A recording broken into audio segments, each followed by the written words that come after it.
Hey everyone, and welcome back to the Academy Insider podcast. In this episode, I'm joined by Jeff Kirby, who, on top of being an amazing friend of mine, was also a great teacher, coach, and mentor to me during my time at the Naval Academy. In this episode, we talk all about what I believe is a very underrated and underappreciated aspect of the Naval Academy, and that's the enlisted footprint in Annapolis. What the enlisted sailors and Marines do to support the midshipmen at the Naval Academy. And then on top of that, we're going to dive into the relationship between a senior enlisted leader and a midshipman at the Naval Academy and how that relates to the development and the relationship between a chief or a gunnery sergeant and a junior officer in the fleet. You guys are going to get a ton of information in this episode, and we share a lot of really fun stories about the impact of the senior enlisted community on junior officers and on midshipmen. I really hope you enjoy the episode. If you ever have any questions, feel free to reach out to me on my email, LinkedIn, website, or whatever the case may be. I look forward to hearing from you, and I really hope you enjoy the episode. Thanks. The Academy Insider podcast is sponsored by the Vermeer Group, a residential real estate company that serves the United States Naval Academy community and other select clientele in both California and Texas. If I can ever answer a real estate related question for you or connect you with a trusted Academy affiliated agent in the market which you're in, please reach out to me directly at grant@thevermeergroup.com. You can also reach out to me on my LinkedIn page, Grant Vermeer, and I'd be happy to respond to you there. Thank you so much, and now let's get back to the episode.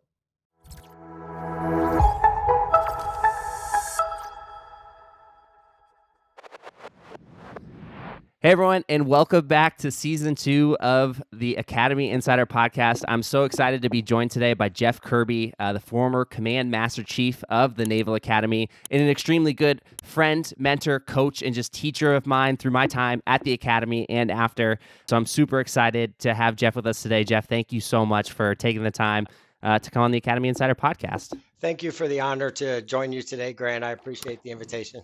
100%. And just for anyone who may be listening, do you mind just providing a little bit of context to the audience of where you're from, what brought you into the Navy, and then how did your career take you to the Naval Academy? Awesome. Okay. My name is Jeff Kirby. As Grant said, I'm a Florida native. I was born in West Palm Beach, grew up in Fort Lauderdale, joined the Navy in 1987, and I retired in 2020. So I had a 33-year career that spanned the whole coast from Alaska to Maryland and overseas. I joined the Navy in the 80s under President Reagan. Joined the Navy, see the world. It's not a job, it's an adventure. And I continued to serve knowing that as long as I was having fun and felt like I was making a difference, then I was going to continue. I did a couple of tours in the training realm. First one at Recruit Training Command Great Lakes, which really planted the seed in my core on making a difference in nurturing, mentoring, and growing sailors. As a Command Master Chief, when I made Chief, it was in 2001, and I picked up Command Master Chief in 2005, and I'm sorry, 2008. And my first tour took me into the whole realm of teaching at a command level. I really enjoyed that. And so, as my third tour Command Master Chief job, I was able to go back to Great Lakes as the A School Command Master. And that was in charge of about the same size as the Naval Academy. We had 4,000 to 6,000 students in the surface training pipeline post Recruit Training Command Great Lakes. About 1,200 staff, personnel, about the exact same. It was in that job that the Naval Academy job became available. I had an XO at the time who was a Naval Academy graduate, aviator, and she was like, you need to go to the Naval Academy. So I applied. I made the cutoff for interviews with the superintendent. I flew out to the academy. I did a tour. I sat down with then Vice Admiral Ted Carter, and I got the job. And he was pleased to hire me there. I was thrilled. I was at my 29-year mark, and it was just exceptional. And then I met you guys out there at the Naval Academy, and the rest is history. Yeah, I love that, and I wanna brag for you. So I'm gonna ask some leading questions here. For anyone who's not super familiar with Navy ranks and especially Navy enlisted ranks, can you talk a little bit about what it means to be a Command Master Chief and what rank that is, and is there anything higher than that? Kind of what's the progression through the Navy enlisted rank? Okay, outstanding. Yes, I entered the Navy as an E1. We have enlisted ranks E1 through E9. E9 is the highest enlisted rank, Hmm. and that's a Master Chief level. There's 5 levels of Master Chief. You have a Master Chief and your specific designation, your rating, or your job. Then you Hmm. also have a Force Master Chief, or I'm sorry, Command Master Chief is the second level. That way, you're the senior enlisted Hmm. advisor to every commanding officer, to the wardrooms, to the Navy Chiefs Mess at large. Hmm. After Command Master Chief, you could be a Force Master Chief, which each of the regions of the Navy have Force Master Chiefs. They all advise the 7 Fleet Master Chiefs in the Navy. And those fleet master chiefs report to the Hmm. MCPON, the Master Chief Petty Officer of the Navy, who is the senior enlisted in the entire United States Navy. Every branch of service has a senior enlisted. I was lucky enough to work directly Hmm. for the Master Chief Petty Officer of the Navy. When I got the job at the Naval Academy, I was a direct report to him for seniority purposes. So that is a great Yeah. the I, responsibility and the job accomplishment off of that was amazing. 100%. And that I want to take a moment for everyone listening just to really kind of like nail down on how impressive Jeff Kirby is. And to make it to that point in the Navy is insane, right? To get up to, even like we're saying, to make it to the highest rank, to be an E9, to be a Master Chief in the Navy is a tremendous feat. To then go from being a Master Chief in your rating or designation to becoming a Command Master Chief is another step that requires an immense demonstration of leadership, care, competency, just everything of the above. And then to get the Command Master Chief billets at in Great Lakes at the A school, and then at the Naval Academy, that's top of the tier. Like this is an extremely impressive individual. This is someone who's had an extremely amazing Navy career and someone who is able to impart their wisdom both to the midshipmen at the Naval Academy, but also, as we'll kind of touch on later, be a direct advisor to the superintendent, to the 3-star admiral in charge of the Naval Academy. This is his right-hand man.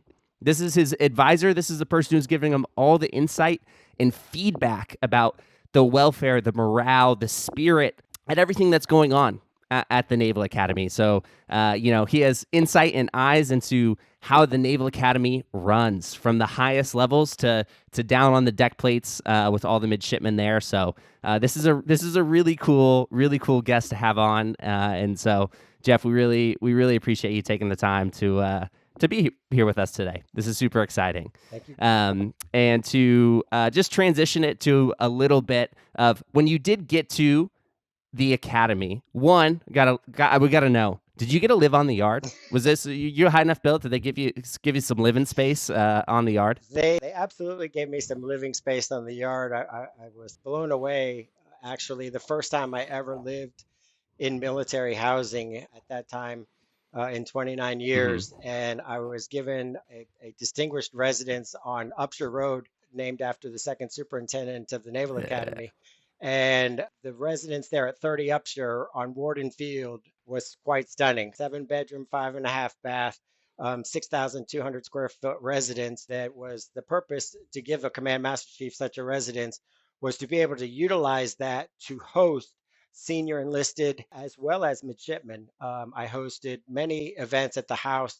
I even had the vice chief of naval operations, Admiral Moran at the time, come to the house and host a group of midshipmen in a group called Unplugged. And so, yeah, it was amazing responsibility being there, and the importance, Hmm. reiterating the importance of senior enlisted at the academy, was to have the home on Upshur Road, a visible reminder to those that visited and came to the academy that the academy took senior enlisted for real, and it was a distinguished position. Amazing. And before we jump into kind of the actual role in billet at the Naval Academy and kind of what your duties and jobs were there, I want to touch on, just to provide context to everything that we're going to talk about in this episode, a little bit about the relationship of a senior enlisted leader with a junior officer in the fleet. And then we'll relay that to what it's like as a midshipman. But I kind of want to touch on, again, the really amazing dynamic in the Navy between a chief and a junior officer. And so I'll kind of turn it over to you here to talk a little bit about, hey, when you put on chief, what happens in chief training? What are they talking about, especially as it relates to the relationship with the junior officer? And then do you have any stories, or do you remember your relationship with your first Divo after making Chief, and what made that so great? Thanks. Yes. Okay. So the difference is, or I should say, going through Chiefs initiation, transition, becoming what it means to be a Chief Petty Officer. I tell new chiefs this. I'll sum it up this way, and just very quickly, and then I'll tell you about the relationship. But I tell new chiefs that when Hmm. you cross the bow of a ship on day one as a Chief Petty Officer, you have the commanding officer's trust and confidence on day one because of the chiefs that have gone before you Hmm. and because of what it means to be a chief petty officer. Junior officers have to earn that trust and respect of that commanding officer every day. And it became very evident. It was never clearer to me until I became a command master chief working in a surface unit that I was able to see that. And it was stunning to me, but it really made it clear. Now, going into the relationship and why it's important at the deck plate level, you have a division officer right out of school, newly commissioned '01 to '03 or '04. And here they are, they're put in front of a division.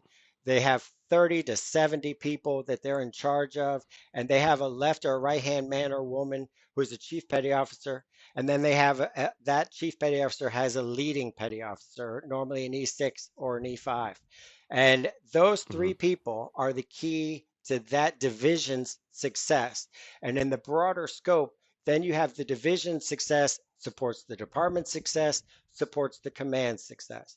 And so in training, you have to Hmm. remember that your experience, your responsibility is to make sure that we're doing things by the book. You're training things on the up and up. You're looking the part. You have to look good in uniform. You have to make sound decisions. Hmm. You just you're instilling all of that into the new officer.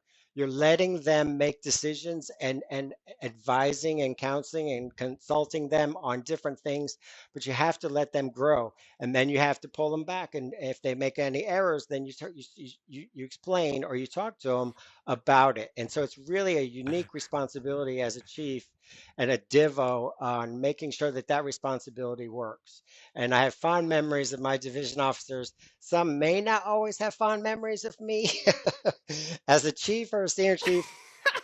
I was uh, I was pretty gung ho, maybe a little strong willed. I'm a Taurus by nature. Hmm. So sometimes I That's say right. things and they might have been a little scolding or it might have been a little harsher than it needed to. But I can always remember that you have to be cognizant in who you're speaking to or in front of at all times.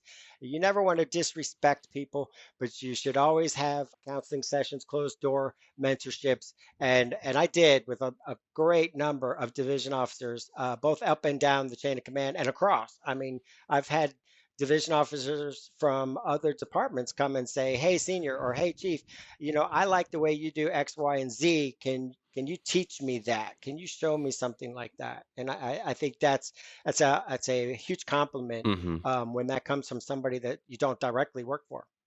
Yeah, 100%. And I was laughing over here because you're like, sometimes you're gonna have to rein him back and pull him back and explain to the junior officer. I was like, explain's a really nice way to say that.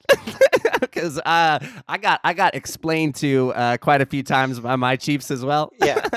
And but no, I think what's really great, and I kind of want to really emphasize too, is they do so much teaching. The Chiefs mess when it comes to the development of a junior officer, especially when you're first checking into your ship, your submarine, your Water. aviation, your squadron, whatever the case is. These are these people these chiefs have done this job. They've done this job for a long time, and they are there to teach you what is happening and what is going on and how to actually do the job, right? And I think that piece is really interesting because that shift and putting on the khakis and becoming a chief, you are entering that world of management, right? And it's the same thing, but as a junior officer, you're 21 or 22 years old and you have zero experience, but now you're a tandem with this chief, right? And there's a certain level. He used the terms to advise, to educate, to consult, all these things, which is so true, but it's to teach too, right? Yes. There are so many things when I look back at my relationships with my chiefs going on. you know, Matt Johnson, all these different people, Scott Peterson, all these amazing chiefs that I deployed with and were with, like they taught me. I was nothing without my chiefs, John Krotz. So I want to go through and name every single one of them. Clayton Anderson. They were amazing, right? These are people who are going to live with me and my memories of the Navy moving forward, because that relationship as a brand new 21, 22-year-old entering the fleet, unsure of what's going on, unknown to this new world, my chiefs were the one who taught me, carried me, explained to me, and like you're saying, put me to the fire sometimes. Sometimes you just need to learn. Sometimes you need to experience it and figure it out. And, you know, the amazing ability for a Navy chief to take on that responsibility for the development of the future officers and the growth and development of officers in the Navy it's unbelievable. It really is amazing, and it's a really special dynamic. It is, and I tell you how many times, and most people can see that when you ask a senior officer who their first chief was or who their best chief was, most likely they'll always tell you they seem to remember. At the same time, when we don't do it right, it's tragically as important, because they also remember that person, and that person carries the negative stick. Mm-hmm. And so you have to make sure, it is a fine line, but it's a trust. The officer and the chief petty officer need to trust each other explicitly, implicitly. If you don't, or if you have disagreements, the only people that need to know about those disagreements is you and that officer. You should never have disagreements publicly. Those are the kinds of things, when you're talking about training and mentoring, that's what you talk about behind closed doors, when you're saying, okay, but this is what I prefer when we're talking to the troops. We put it out like this. It's a unified front, because like in boot camp, like in a small division, if they see a crack in that leadership position between the chief petty officer and the divo, we call that mom and pop. They will mom and pop you, or they will try to mom and dad fighting. Yeah, they mom will and get pop in that crack, and they will make it worse. And so you never want to show that. And that's the same. We're going to get into the midshipmen at the academy, but I promise you, it is the same thing at every level in the installations in the fleet, whether you're on a submarine, whether you're in a squadron, whether you're on a surface combatant ship, whether you're in the Marine Corps. At the Naval Academy, got to remember that we also have Marines. And so whether you're in the Marine Corps, the exact same thing. So you have to build that trust. You have to nurture it. You have to grow it, and it comes a lot with the individual conversations that you will have with that leader, and making sure that you're on the same page. And that's so important. The mom and pop thing is so real. I remember how many times as a midshipman asking, you know, my company officer, my SEL, but then when I'm in the fleet, you know, I'm an O2, I'm an O3, it's me and my chief. The amount of times I had sailors who would go ask my chief something and then come ask me the exact same thing, hoping dad or mom would say something different, right? It happens every single day, and you have to be on a unified front, because the moment they see there's a little, you know, mom and dad are fighting, the sailors they're on top of that, right? They're on top of that. So you definitely have to maintain that unified front. And the amount of times I still crack up, the amount of times that I was up in Groton, I was stationed in Groton, a department head. I have a senior chief and a couple division chiefs.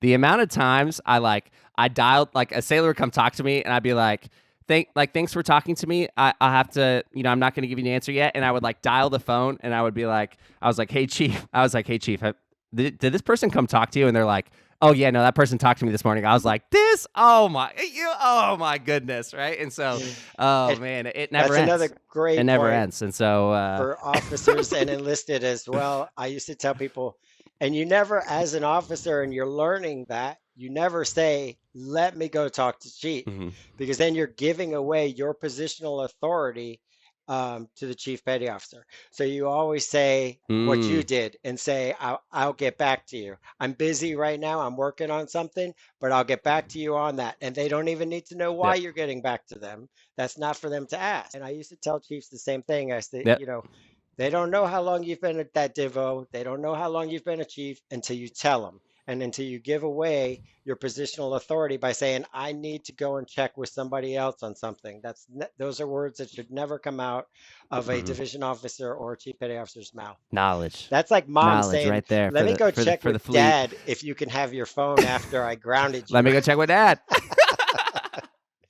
Every parent out there is shaking their head right now saying, I agree. It's so funny. And yeah, so I want to transition this now just a tiny bit into the dynamic between the SEL. So again, if you're hearing that term as we're talking SEL, Senior Enlisted Leader at the Academy. So each company at the Naval Academy has a Senior Enlisted Leader that is paired with a company officer, and they're in charge of the company. And so, there's a relationship between the Senior Enlisted Leader and the company officer, but also a really important relationship and dynamic between that Senior Enlisted Leader and the midshipmen in their company. So I kind of want to, turn it over to you now to talk a little bit about the relationship between the SEL at the Naval Academy and the relationship with the midshipmen and what that dynamic looks like and what the importance of that relationship is. Okay, so our senior enlisted leaders, both Navy and Marine Corps at the Naval Academy, do a phenomenal job. They're hand selected, they're screened for those positions. They have to submit a package. A package goes to their detailers. Their detailers review their service records to find out would they be a good fit? Do they make sense to go there? And the Marine Corps does a phenomenal job of sending us the absolute best of the best there, and the Navy does as well. But I was just always so super impressed with our Marines at the Academy. But so you get selected, you get to go Mm-hmm. there, and then you get to meet your division. Now you have your company. You have a company of 120, 130 people. You have somewhere between 25 and 30 per class. So you have freshmen or plebes, you have sophomores, juniors, and then seniors or firsties, as we say at the Naval Academy. And so here you got 120 people coming to Mm-hmm. you, and you're their first line as that chief, that gunny, and or senior chief. And here you are, and you're trying to shift your mindset between, am I talking to a firstie? Am I talking to a plebe? Am I talking to a youngster? And so, and the Mm-hmm. dynamic, wow, you just have so much going on. You're trying to, this is where mentorship and trainer, counselor, um, essentially, you're their parent. Everybody that has a college age student knows you're their parent. It's their first time away from home. You're trying to tell them when they need to study. You're trying to talk to them about good behavior off duty when they're leaving the yard and how they're representing the institution. All of it. And so you have Mm-hmm. academics, you have what's going on at their home front, their mom and dad, their grandparents, their whoever, because life is happening and they're connected with that little device that's in their pocket so that they know what's going on. And then you have athletes and you have club members that are Mm-hmm. working on, all of the different bazillion clubs that are at the Naval Academy.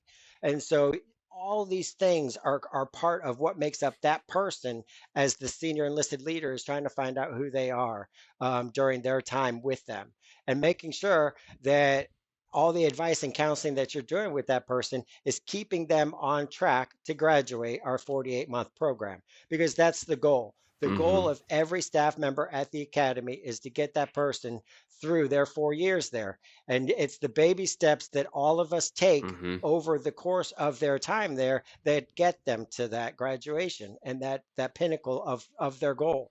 And they may not always know what their goal is. Their goal might be athletics, and that's great. You can be a great athlete, but guess what? I'm gonna need you to study. I'm gonna need you to clean your room. I'm gonna need you to wear your uniform properly. It doesn't matter what sport you play. And so, Mm-hmm. It we've doesn't matter. all of Mm-hmm. that part comes into play with our senior enlisted leaders there. And the senior enlisted leader, there's 30 of them because there's 30 companies at the academy. And then those are Mm-hmm. all broken up by battalions. And then there's 6 battalions. So you have 6 company Yep. SELs, and Mm-hmm. then you have a battalion SEL who oversees those 6.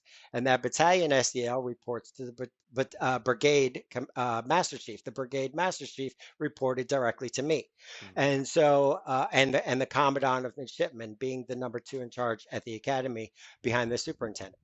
And so that's that dynamic. That dynamic is huge in when you really think about it. A senior enlisted leader going to the academy is supposed to be shore duty. It's anything but shore duty. Having Mm-hmm. deployed and having worked 12 hours a day, 7 days a week, it is every bit working 12 hours a day, 7 days a week, because you never know when you're going to have the opportunity to sit down with each of your 120 people because of their schedules, because of the company Mm-hmm. officer's schedule, because of the plethora of things that are all vying for a piece of that midshipman. And so trying and learning and getting a grasp of all of that is pretty phenomenal. And so we put that all on those SELs. We have advisors that help them as well. They all go through recruit division training school in Great Lakes before they report to the academy to get the Navy instructor, recruit Hmm. division commander, already NEC gets them extra pay also in Hmm. their check for what they're about to do. That's really interesting. That's cool. I actually didn't know that the NEC there, because that was something that a battle that I would fight, really daily with my senior chiefs, was getting incentive pay for the NECs, especially for the submarine deployers within the cryptologic community. All these different things, like that's a real thing, and that's a real thing that you have to fight for. So I was not aware that the senior enlisted leaders had a kind of incentive pay NEC of being at the academy. That's very cool. Um, Amazing. I want to touch a tiny bit more on something that you said earlier, which I think is so important to this discussion as well, which is that relationship between an SEL and a midshipman is going to change. And it's going to change every single year depending on what year the midshipman is at the Naval Academy. The relationship between a senior enlisted leader and a plebe is going to be very different than the relationship between a senior enlisted leader and a firstie, right? And I think that piece is really interesting because sometimes we just clump it as midshipmen, right? But each time you're growing and you're developing at the academy, it's so much different, right? The relationship I had with my chief, Chief Cassanon, as a firstie at the Naval Academy was very different than the relationship I had with my senior enlisted leader as a plebe, right? And so much of that is when you get to that firstie spot at the Naval Academy, the senior enlisted leaders are treating you as if you're a junior officer, because in a matter of months, you're going to be, right? And so they have high expectations, they have high responsibility, and they're going to be very, I would say, involved, but also hands off. That, like, hey, no, I expect you to have the initiative to get the things done that need to get Yes. done, right? And I'll be here as a resource. I'll be here as an advisor. I'll do all these things, but it's very different. Whereas, like you're saying, as a plebe, your senior enlisted leader's like, no, you need to do it like this and like this and like this, and you have to do it this way, and like you need to study, right? Like, here are your hours. Like, you need to study, right? And so that relationship is very different, and it also grows over time. And I think what's also really special, like you're saying, is there are so many more senior enlisted leaders than just your company senior enlisted leaders, which come to the battalion level, the brigade level, just across the yard. I built a really special relationship with, at the time, Senior Chief Connolly, who was the 6th Battalion senior enlisted leader, and he's someone who's still a dear friend to this day. And I just want to pick your brain a little bit about this too, which is, again, I developed special relationships with some of the senior enlisted leaders outside of my company space. How would you recommend a midshipman go about building those relationships with the other senior enlisted leaders around the yard? How would you recommend that we develop those relationships as midshipmen with the vast experience of the senior enlisted leaders across the Naval Academy? Well, you're 100%, and Lance Connolly is a great friend of mine as well. He wears my Command Master Chief badge that I gave him when he graduated CMC school. Mm, We were at Recruit Training Command together. Many of the SELs and I were stationed together mm, prior to me getting there. The good thing about it, being an SEL and that relationship, working with your midshipmen, a good deck plate leader, this is a division officer or a senior enlisted leader, mm, is visible to their sailors and their Marines. You have to get out on the deck plate.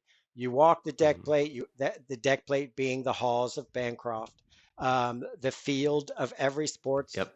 event we have, the stage if it's a show that they're putting on, at the chapel on Sunday to attend service with your midshipmen. That's why it's a 24/7, 7-day week job. You get out where they're at to meet them and have small conversations and build that relationship um, where they can meet you. And it's really crucial. And it does change your life because you'll meet their parents. You'll meet, moms and dads as they come and visit the yard. And you become part of the family for this midshipman because their success is so important to you that you become intrusive. You really stay on top of them and you follow them throughout their career. And that is all a direct result of how you build that relationship. And it takes a special person to be able to do that, both from the midshipman approaching, you have to be approachable, as a senior enlisted. That's why, as a command master Hmm. chief, I walked around everywhere because I wanted divos to know that I'm a resource for you. I'm not, just the superintendent's master chief. I'm there for everybody that works at that command. And so that you do that by being visible. That's number one. You get out and you meet them where they're at and you have small conversations. That's number two. As a senior enlisted leader, you ask those probing questions. You talk about families, you talk about their academics, you talk about what their routines are becoming, how they're doing. And yes, that conversation changes a lot from first year to fourth year.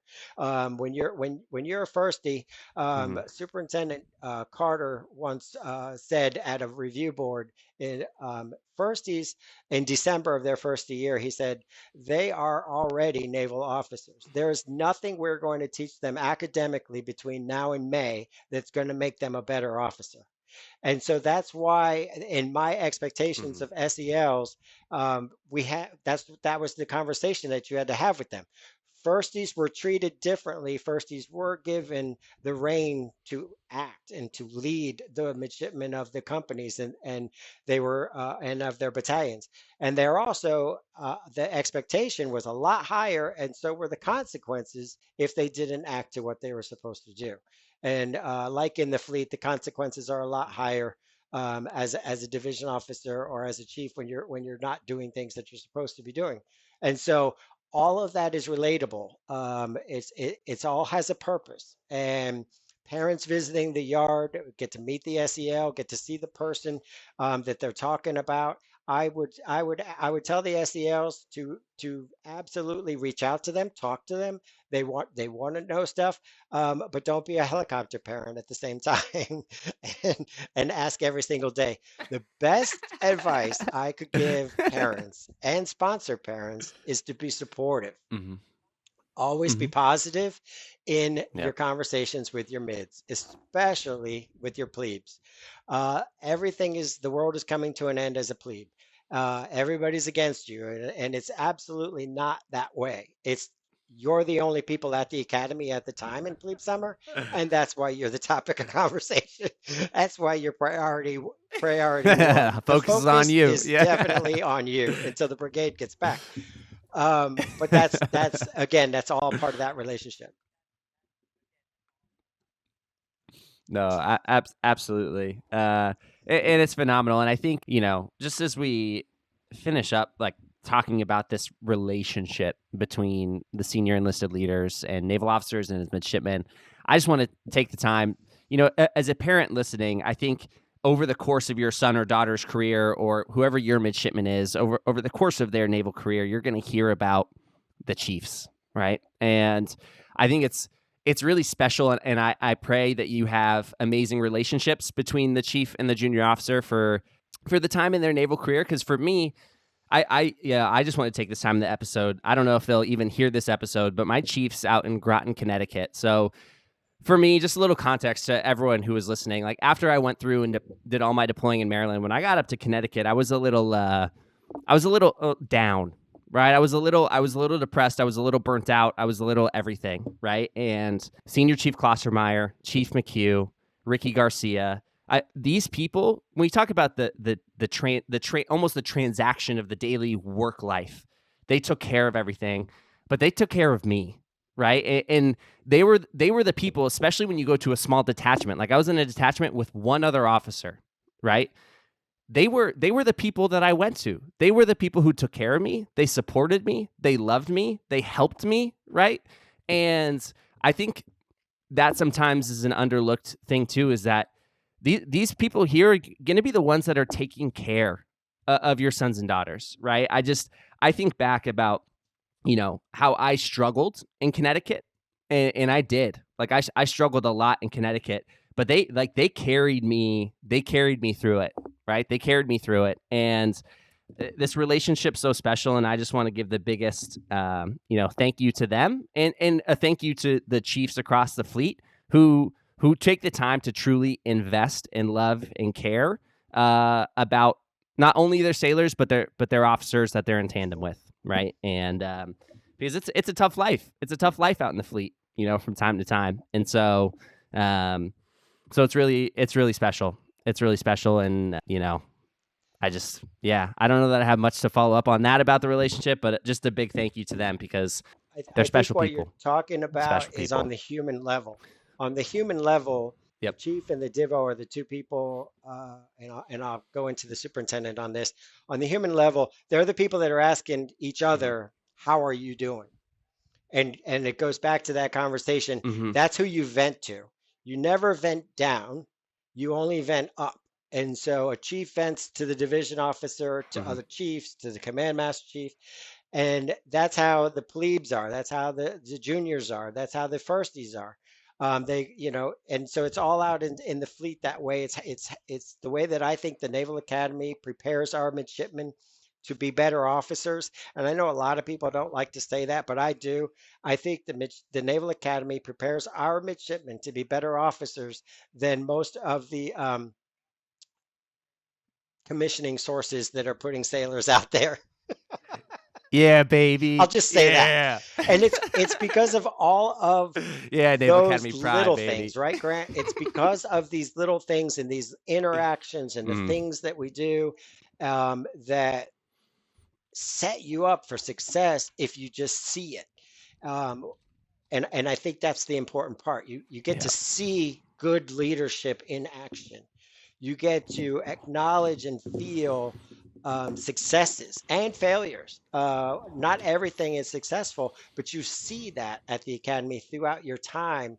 You see somebody that you're just hoping is going to make it and turn themselves around, and they just don't, and the academy finally Hmm. cuts loose with them. You want everybody to be successful, but it doesn't always work. And so having those small battle failures and those small battle successes set you up to be so successful and the light bulb or the thought may really come on when you are a lieutenant, or when you're a lieutenant JG, or you're on your second Hmm. tour, or you're on your first department head tour, and then you're like, I get it. I know why they told me that now. Yeah. 100%. 100%, and I couldn't agree more. Yeah, and you touched on it just a tiny bit before we got going, which is the relationship. As we talk about the human level, the relationship, because at your level, your human relationship is with the superintendent. And so, do you mind just giving us a little bit of insight and telling us a little bit about your billet and role at the academy, what your primary responsibilities are as the command master chief of the Naval Academy, and what your relationship like was with the superintendent? I truly was blessed to have two great bosses when I was there. The superintendent, Ted Carter, and Sean Buck. I knew Mhm. um, Sean Buck in the fleet. He was my group commander as a one star when I was a command master chief at VP 16, the first squadron to transition from the P3 to the P8. And we did his final flight, and he came out to Mhm. Okinawa, and so we had stayed in touch. I actually interviewed with him for a job prior to the academy. But our relationships, both superintendents and I, and the chief of staff. I don't want to forget our chief of staff. The chief of staff, superintendent, Mhm. and command master chief are their own triad, and they have meetings separate of everyone else, and you really communicate with each other. The chief of staff is there to and do everything that a normal commanding officer does, and clear a lot of things away from the superintendent, and because he's a three-star, most commanding officers, you're like, don't tell the boss. But the superintendent's relationship with me is funny. It could be summed up in two sentences, and they both said it. If the command master chief comes to the door, Mhm. I, I let him in. If he has direct access. If I'm in a meeting and that person is at my Mhm. door, it's something I need to know, and I need to know right now. They were like, there's two people that can interrupt me, my spouse and the command master chief. and and it truly, because there's some things that just, and I think our relationships, I'm fond of both of them. I'm so proud of them and what we did during our time there. That's a you're not on a first name basis until after they retire. Most people think you are, and Mhm. I'm like, oh, no, no, Sure. no, no, no, that's the boss. Eh, That's sir. Yes, Yeah. sir. Or ma'am now. The academy is about to have their first female superintendent. So Mhm. congratulations to her. I'm looking forward to having her on the yard. But yeah, it's It's phenomenal amazing. the relationship that you have, even with their spouses. Their spouses have a key role at the academy, in everything that they do. You saw it during your time there. The superintendents are always recognizing their spouses at things that they go to, and recognizing spouses of sailors that work there, because the spouse's role is so important. And Linda Carter and Joanne Buck did phenomenal jobs at the academy in their own respective rights as well. And so the relationship was pick up the phone and call, come in the office for a cup of coffee. What's on your mind? Let's talk. Let's have a discussion. Am I doing things right? Yes or no? What do you think? And I finally I sleep well Hmm. at night knowing that both of them said to me in their my departing remarks were, you always kept it real, you kept me honest, and you always reminded me to have fun. Because sometimes the job isn't fun. And we deal with things that are Hmm. just not fun. And you have to remind them that that's a small portion of the role. And it was phenomenal. Hmm. Thank you so much for that insight. And that's really special. And I'm so happy you had such a positive relationship with both superintendents at your time. And as we move forward in this episode, I want to talk a little bit more about the enlisted footprint about the Naval Academy, because we've spent a massive time talking about the senior enlisted leader, because it is such an important relationship in the midshipman's life and as their time as a junior officer. But there's so much more than that at the Naval Academy, and the enlisted community really makes the Naval Academy go. And so I was just hoping to turn it over to you to talk a little bit about the enlisted footprint at the Naval Academy and how that related to your role as a command master chief Okay, as well. absolutely. There's nothing I like talking about more than our enlisted sailors. The uh, the footprint there at the Hmm. Naval Academy, I was surprised. I did not realize until I got the job there how many enlisted are actually there and to what extent they work, where they work. From the admissions office to the dean of admissions to Hmm. the academic dean's office, the superintendent's office, Bancroft Hall down in the galley in the supply department. You have over in waterfront readiness the largest contingent of enlisted at the Naval Academy, and they are teaching. They are teaching in classrooms. They're teaching on YPs on the water, on the shore. They're teaching firefighting. They're teaching uh, maneuverability of ships, seamanship and navigation. They're running the trainer and loose haul, and it was it was Hmm. shocking to me. I was like, wow, we have enlisted on podium teaching prospective junior officers, future Hmm. department heads. I was so impressed with that. The superintendent always wanted to get out and see the enlisted as often as he could, as often as their schedules would allow. And it was because it's just amazing the job that they do. And let me not forget the Naval Academy Band, which is all enlisted, who does a phenomenal Yeah. job representing the Naval Academy throughout the country, playing at different places, uh, you know, symphonies and orchestras, and going to different events, and all the retirements and things that they do all around Washington, D.C. Hmm. And the key thing is how many of them are educated and have master's degrees, have bachelor's degrees, have PhDs even. Mm. It is amazing to me. Yes. The Navy that I joined in 1987 is not the Navy of today. Today's enlisted sailors are a lot smarter. They know what they're doing. They are focused, educated, and really making sound decisions out there. And that's the pride that I had leaving there.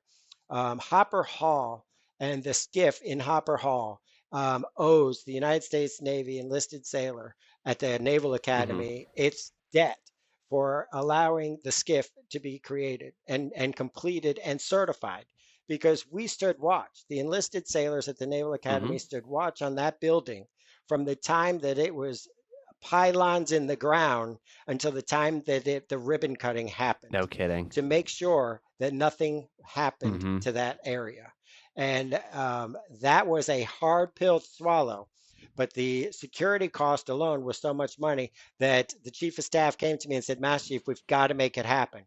I understand, sir. I know the importance of that building. I know. And I got the enlisted Hmm. sailors together and I told them, Yep. I need you and you need to do this. And this is why. And so That is an enlisted sailor at Yep. the Naval Academy.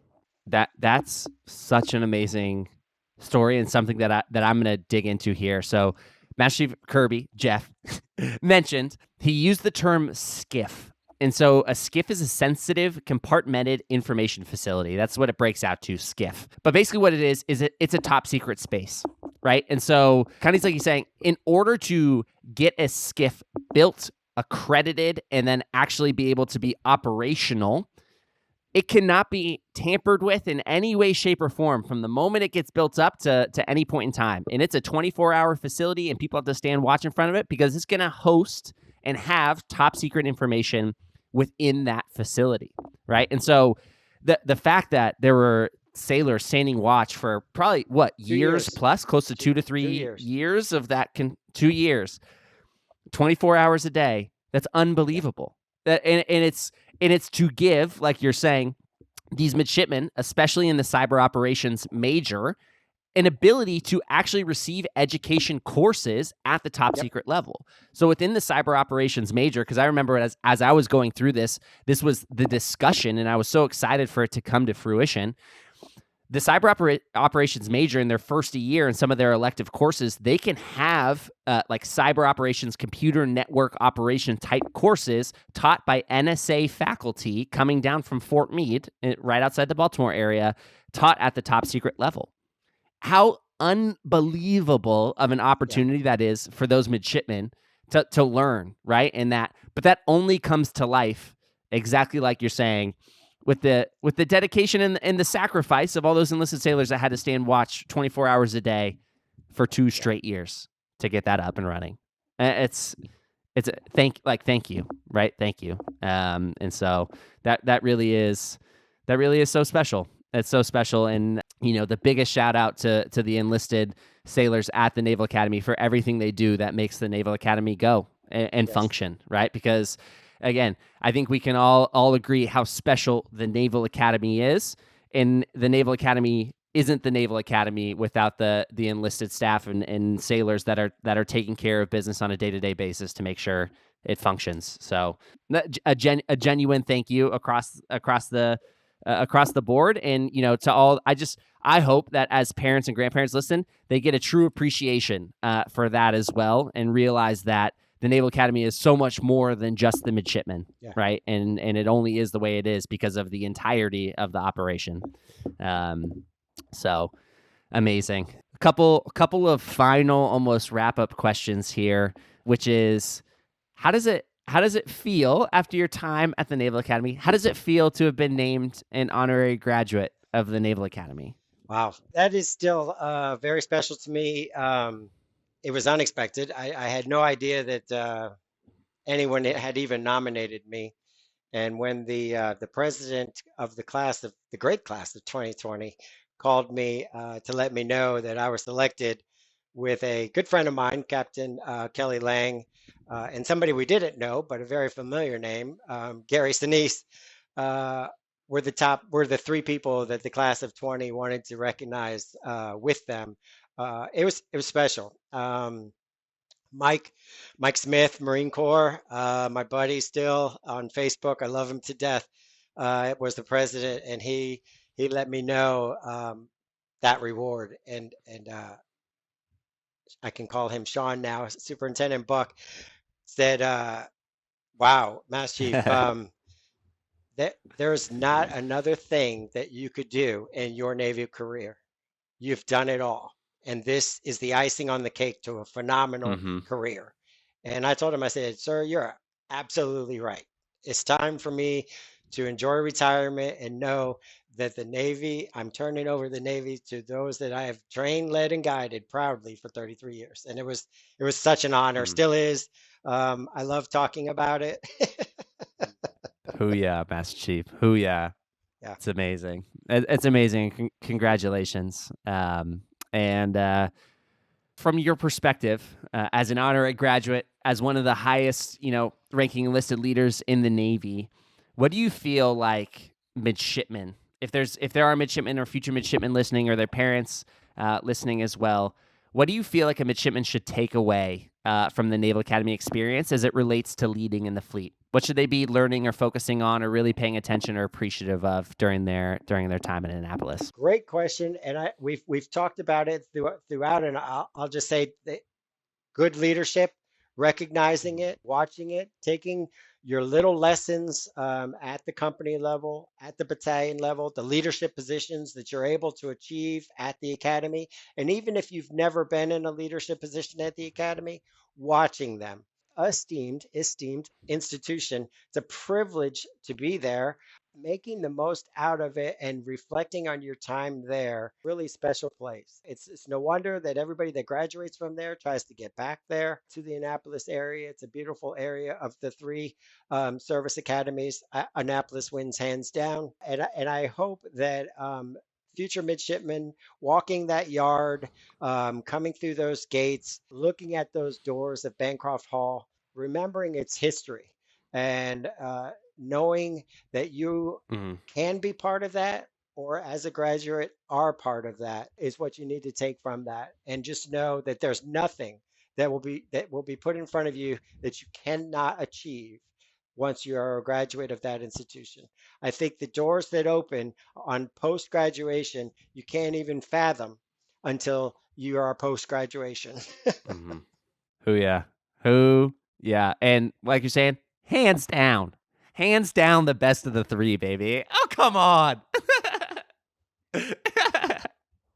All right. Well, Jeff, thank you so much for your time today. We're gonna finish it up with a little bit of a lightning round of questions, just some fun things that we ask every single guest. So that'll be the final thing here. But I just wanted to say thank you so much for taking the time to discuss this with us today. I think bringing light and attention and focus to the immense amount of work and the importance of the enlisted community at the Naval Academy was something that we just hadn't got to yet. And I didn't want to let it go any longer without bringing it up. So I appreciate you being able to enlighten us, help educate us, and just give the biggest thank you to the Naval Academy enlisted community. Jeff, thank you so much for coming on to talk with us today.